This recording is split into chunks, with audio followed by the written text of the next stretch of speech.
Oke, hari ini kita akan membahas reduksi dimensi, atau lebih spesifiknya adalah fitur subset selection atau seleksi fitur. Nah, latar belakangnya bahwa dimensi fitur yang besar dapat mempengaruhi komputasi. Semakin besar dimensinya, semakin berat komputasinya. Masih ingat kan dimensi fitur? Misal, kita punya 5 fitur satu kelas, berarti berapa dimensi? 5. Kemudian kalau kita punya 20 fitur, berarti 20 dimensi. Nah, besarnya dimensi ini akan memperberat komputasi. Nah, ternyata tidak semua fitur pada suatu data punya pengaruh dalam mengenali pola. Pengaruhnya belum tentu sama. Ya. Ini pengaruh maksudnya pengaruh positif. Jadi, bisa jadi ada fitur-fitur yang malah menurunkan akurasi, atau ada juga fitur-fitur yang ada dan tidaknya fitur tersebut tidak terlalu berpengaruh ke akurasi, tapi malah memperberat komputasi. Makanya fitur-fitur yang irrelevan itu dapat menurunkan akurasi dan sebaiknya malah direduksi atau dibuang. Nah, dapat dilakukan suatu reduksi dimensi yang mengurangi jumlah fitur pada data. Nah, reduksi dimensi sendiri ada dua cara. Pada umumnya, yakni seleksi fitur atau seleksi ciri.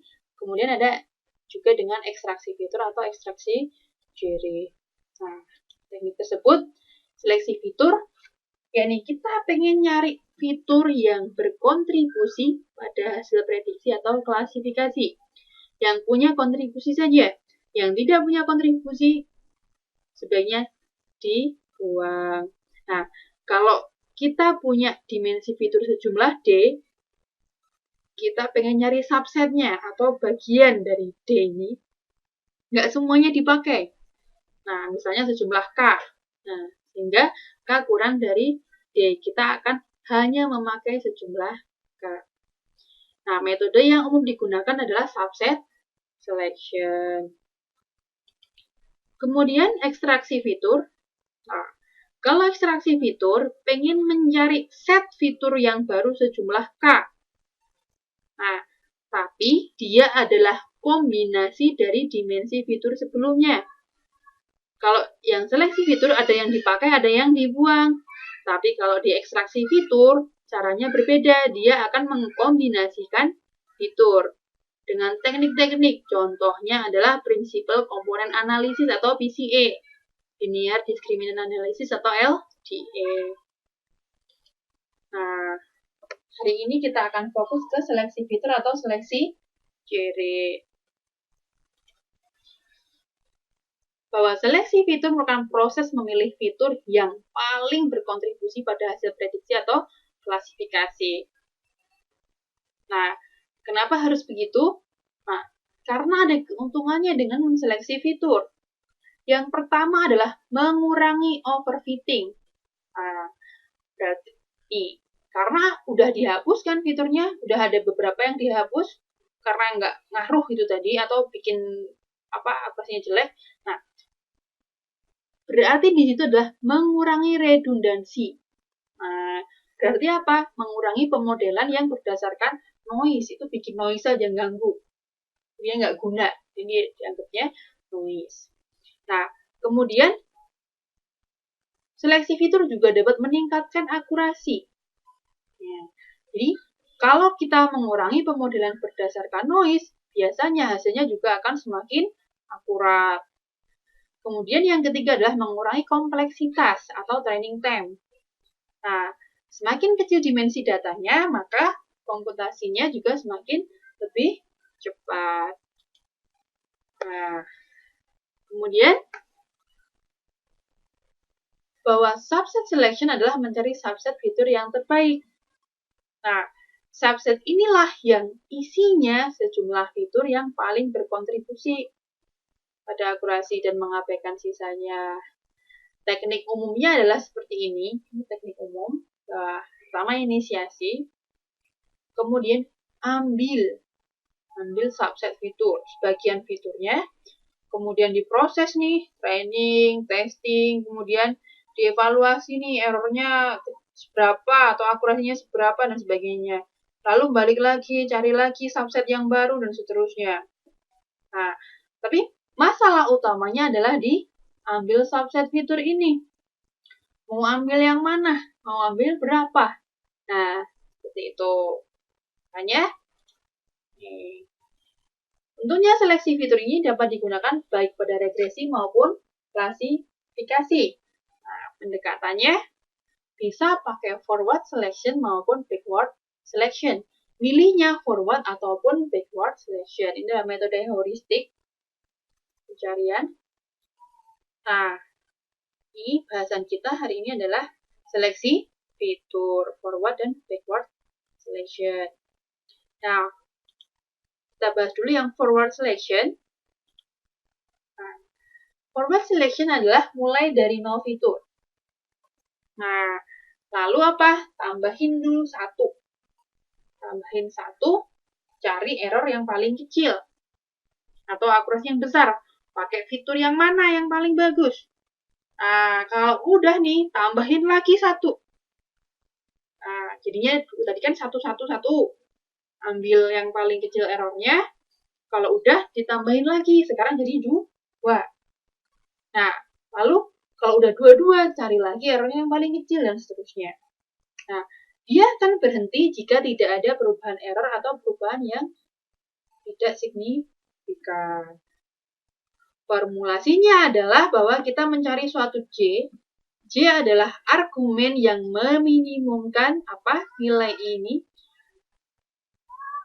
Errornya yang paling kecil ketika F ini, fitur yang awalnya 0 ini, digabungkan dengan suatu fitur XI. Nah, misalnya tambahin X1, errornya berapa? Kalau pakai X2, errornya berapa? Dan seterusnya. Ambil minimumnya. Misal, paling kecil pakai X3. Oke, berarti di sini adalah 3. Nah, berarti J sama dengan 3. Maka apa? Add XJ. Berarti tambahkan X3 ke dalam F. Nah, nanti tambahin lagi. Nah, F-nya jadi ada X3 ya isinya digabung dengan X yang baru dan seterusnya. Supaya lebih gampang, kita kasih contoh. Kalau saya punya data, ada 4 fitur. X1, X2, X3, dan X4. Nah, pakai forward selection, bahwa inisiasinya awalnya adalah nggak ada fitur. Tambahin 1. Nah, tambahin 1 nih, ganti-gantian ya. Misalnya, awalnya pakai X1. X1 masuk, berarti kita awalnya F-nya nggak ada isinya, jadi ada isinya X1. Lakukan training testing, lihat errornya. Atau akurasinya boleh. Kemudian, kalau diisi pakai X2, F-nya sama dengan X2 nih fiturnya, pakai 1 nih, X2. Gimana hasil training testing, kemudian errornya berapa ya akhirnya, gitu. Kemudian, kalau F sama dengan X3 ya. Nah, training testing errornya berapa ya, kemudian X4. Nah, kalau fiturnya pakai X4, bagaimana ya performanya? Nah, habis itu dari 4 ini kita bandingkan. Bandingkan mana yang errornya paling kecil atau mana yang akurasinya paling besar. Nah, kita akan ambil fitur tersebut. Nah, misal, ternyata oke. Pas pakai X3, ternyata akurasinya yang paling besar. Oke, F sama dengan X3 kita keep. Nah, di iterasi kedua X3 kita pakai. Ditambah dengan fitur yang lain. Yang lain berarti ada X1, X2, X4. Nah, kalau X3 sama X1 bagaimana ya kondisinya nanti performanya? Nah, kemudian kalau X3 sama X2 bagaimana ya? Kemudian kalau X3 sama X4 gimana ya? Nah, bandingkan lagi. Nah, ambil F dengan performa terbaik. Misal ternyata yang paling baik pakai X3 sama X1.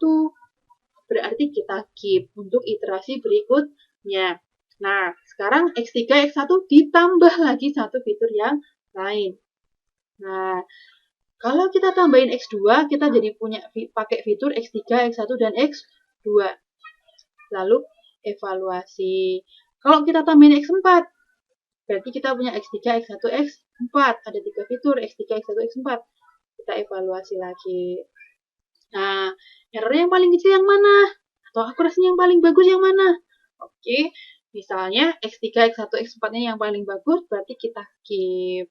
Seperti itu. Kalau ditambah lagi satu akurasi, berarti tidak terjadi reduksi dimensi ya. Nah, misal kita punya X1, X2, X3, dan X4 sendiri. Nah, X1 kita pakai untuk training, testing, kemudian evaluasi. X2 juga training, testing, evaluasi. X3 juga training, testing, evaluasi. X4 juga seperti itu. Bandingkan, misal X3 adalah akurasi yang paling bagus atau errornya yang paling rendah. Lalu kita kombinasikan dengan fitur yang lain. Kalau sama X1 gimana? Kalau sama X2 gimana? Kalau sama X4 bagaimana? Nah, lalu dua fitur, sekarang kita punya dua fitur. Lakukan apa?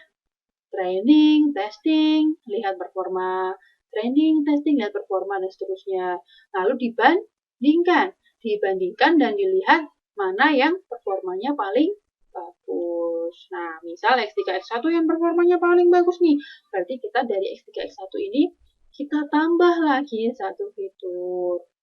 Nah, sekarang tambahin X2. Tambahin X4. Nah, mana yang lebih bagus performanya ya? Oh, ternyata X3, X1, X4. Jadi kita pakai yang ini. Seterusnya ini nggak ada deduksi.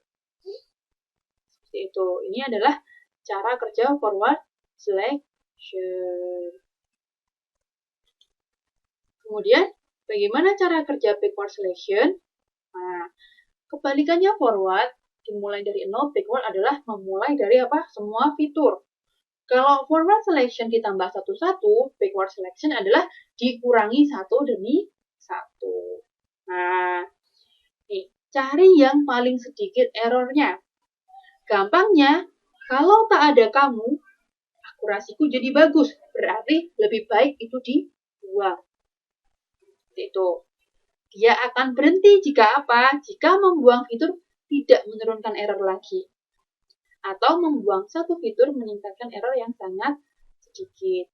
Ternyata kalau fitur ini dibuang, errornya jadi besar. Oh, jangan dibuang. Berarti itu fitur penting. Stop. Nggak boleh dibuang. Kayak gitu. Berarti ambil yang tadi aja. Seperti itu. Nah, formulasinya adalah nyari suatu C yang argumen yang meminimumkan error. X-nya berapa? Nah, kalau ketemu C-nya kita simpan, kita remove.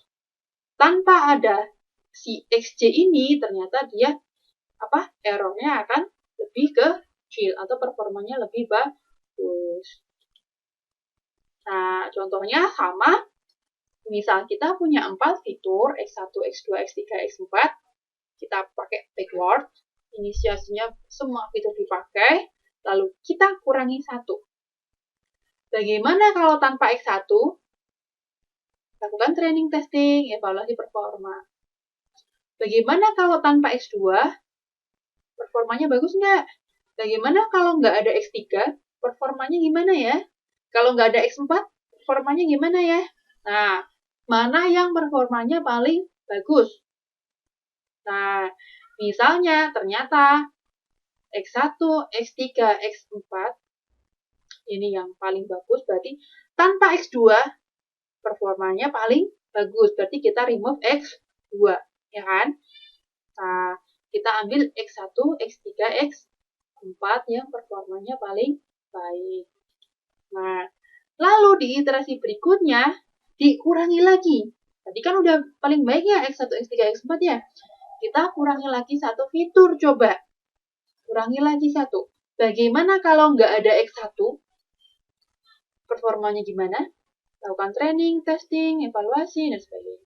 Kemudian, kalau nggak ada X3, bagaimana ya? Training, testing, kemudian dicari errornya berapa, gitu. Kemudian kalau nggak ada X4, bagaimana ya kondisinya? Nah, bandingkan semuanya ini, kita ambil yang apa? Akurasinya paling besar atau errornya paling kecil. Misal, X1, X3 memiliki performa terbaik, atau tanpa X4 ternyata dia malah jadi bagus. Kita ambil X1, X3 untuk dijadikan fitur. Nah, kemudian kalau masih bisa dicek lagi. Nah, kalau bisa naik-naik terus, berarti sesedikit mungkin fitur kita kejar, tapi akurasi sebesar mungkin. Nah, iterasi berikutnya yang sebelumnya tinggal 2, kita kurangi lagi 1. Nah, X1, X3. Bagaimana ya kondisinya kalau tanpa X1? Lakukan training testing, cari performanya. Kemudian bagaimana ya kalau tanpa X3? Nah, kita hanya pakai X1. Lakukan training testing, evaluasi performanya. Nah, ambil F dengan performa terbaik. Misal F sampai dengan X3 punya performa terbaik, berarti kita ambil itu. Nah, habis. Nah, ilustrasinya adalah awalnya kita pakai semuanya, kemudian kita ambil satu-satu, tanpa X1, tanpa X2, tanpa X3, dan tanpa X4. Nah, ternyata yang paling bagus performanya adalah X1, X3, X4. Atau tanpa X2, akurasinya paling besar. Nah, kemudian setelah ini 3, berarti kita kombinasi dua-dua atau kurangi 1. Bagaimana tanpa X1, bagaimana kalau tanpa X3, dan bagaimana kalau tanpa X4. Hasilnya nanti yang paling bagus yang mana ya? Nah, ternyata X1, X3 ini menghasilkan akurasi terbesar misalnya. Misalnya ini ya. Kemudian kita bisa lagi. Bagaimana tanpa X kalau nggak ada X1? Bagaimana kalau nggak ada X3? Akurasinya seperti apa? Ternyata X3 yang paling bagus. Oke, berarti kita pakai cukup X3 saja. Seperti itu. Nah, untuk daftar pustakanya ini diambil dari Janwira Utama Putra, Pengenalan Konsep Pembelajaran Mesin dan Deep Learning, dan Etum Al-Faidin, Introduction to Machine Learning, Second Edition. Kamu bisa googling Janwira Utama atau Etum Al-Faidin, saya nggak ingat. Kemudian minggu depan, kita akan belajar tentang ekstraksi fitur atau ekstraksi ciri menggunakan VCA. Oke, sekian. Terima kasih. Selamat belajar.